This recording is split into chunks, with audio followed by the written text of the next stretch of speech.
Hey guys, Zangetsu 134 here, coming at you with the 3-day GARO-a-thon. And we're getting down the line because there's only 2 episodes left, and this is one of the last ones. We are on episode 24 of GARO, Chapter of the Black Wolf.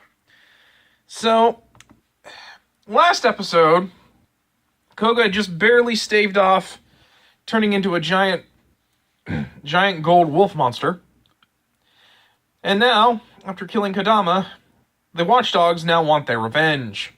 While this is all going on, Barago is finally prepping Kaoru to become the gate that will unleash the god of horrors, Messiah, or Messiah, depending on how you do it. I'm pretty sure it's pronounced Messiah, just because of how they say it in the episode. But anyway, getting back to the preview here, so Adam doesn't look like a complete stupid idiot, even though this voice is pretty cringe. So yeah, Gome tries to stop Koga and Rei from getting up to the penthouse where the ceremony to bring Messiah back from stopping. And however, Rei prevents Gome from getting in Koga's way, and eventually finds out that Messiah really isn't going to turn Kiba into an ultimate being. She's going to use him to be the beginnings of her resurrection. Can Koga and Rei stop it in time? And can they free Kaoru from Messiah's evil clutches? Probably, because it's that kind of a show. So, this is the start of the 2-part battle that, will finish out the series. I had to admit, it's really good. It very much does very well at giving both Koga and Rei screen time during their respective fights. With Rei, his fight against Gome, and Koga trying to stop Barago. Really, the fight with Barago isn't very much because, as I stated, he ends up getting devoured by Messiah through using Kaoru's body as a portal of sorts. Yeah, like it's very much like halfway through that Barago basically just gets taken right off the table. Really, it's more about the fight between Gome and Rei in this episode, which makes sense because next episode is very much all about Koga stopping Messiah. And so it's very much Rei's battle more than Koga's. And not to say that Koga doesn't get to do anything in this episode. It's very much it's just very much that Rei kind of gets to have more of a primary focus in this episode. Basically because it's going to be the last episode he really gets a lot of focus, since the last episode is going to be all about Koga and Rei, Koga and Kaoru, the thing that most of the main series has been about this whole season. It is a really good fight. Gome is very, very much just as strong, if not more strong, than Kodama. And so, really, Rei has a hard time fighting her because she just beats him left, right, and center. She also does a really horrible trick of turning into his fiancée, Shizuka.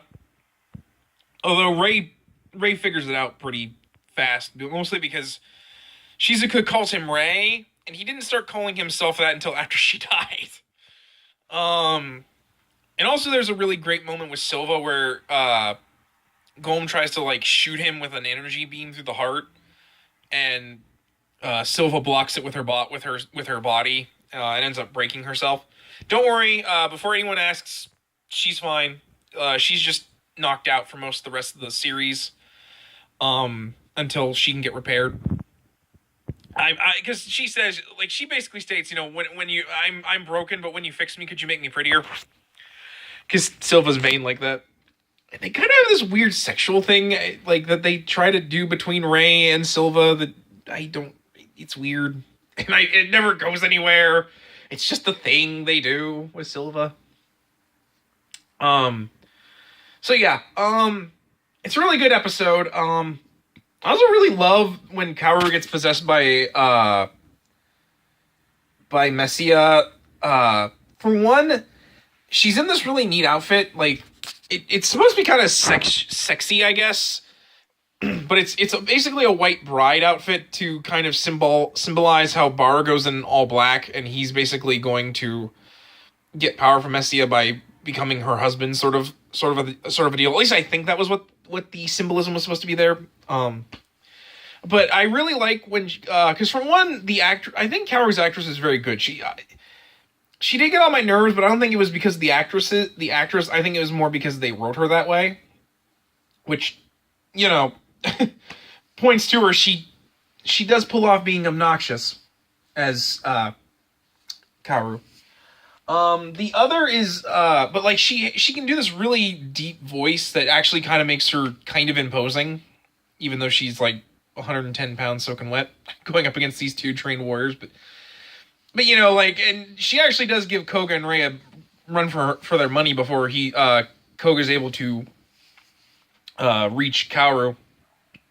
The other is her and Bargo actually speak in Makai, which I think we've seen before, but I think Koga spoke a little in Makai, but for the most part, Bargo and Messia only talk in Makai.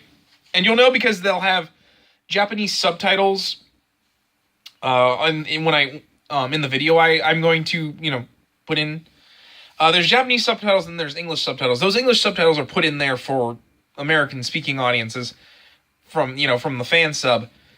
But in the Japanese, they actually have kanji there for the audience because they're not speaking in Japanese, they're speaking in Makai.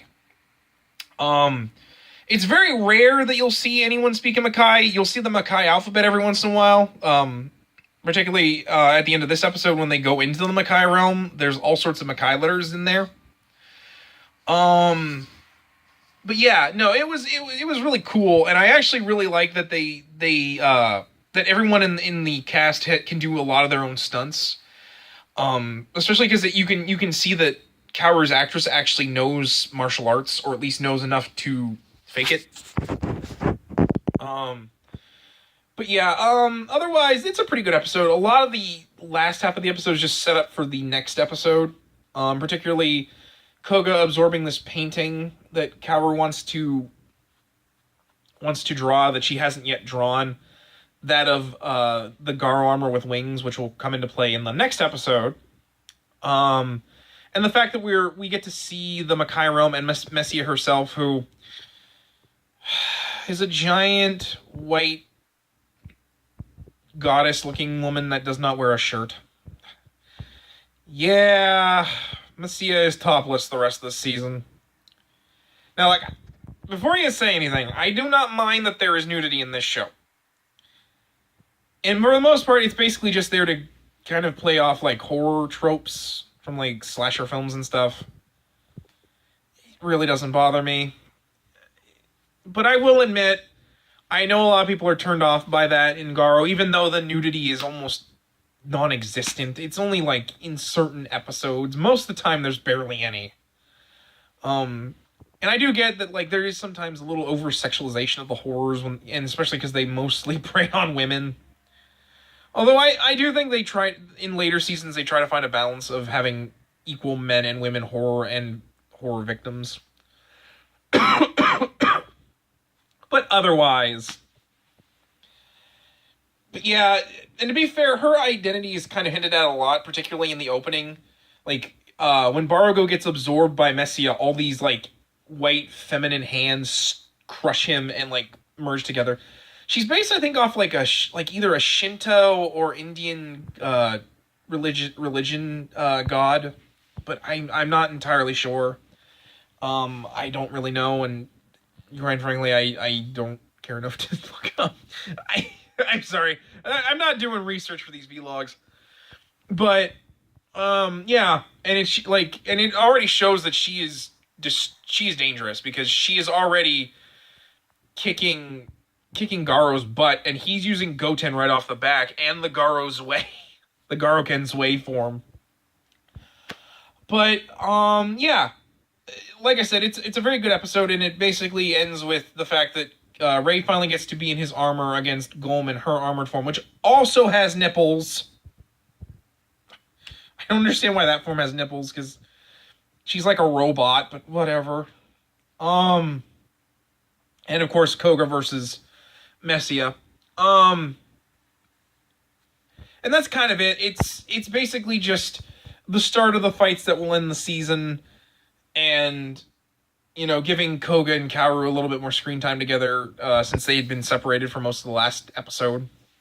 Actually, kind of the last two episodes, really. But otherwise, it's a pretty good episode. It's very good. I'd almost recommend to watch this episode and the next one together, just because it's very much a setup episode to follow into the next episode, and it's really much better if you watch the two of them together. Which I did do when I first watched the show many years ago. Otherwise, it's pretty good. I really enjoy what happens to Bargo, thinking he could trust a horror. That was probably his biggest mistake. So anyway, guys, that's episode 24. I know it's a little short, but I can't really say much until we get into the next episode. So anyway, that's my review, guys, and I will catch you later. Bye.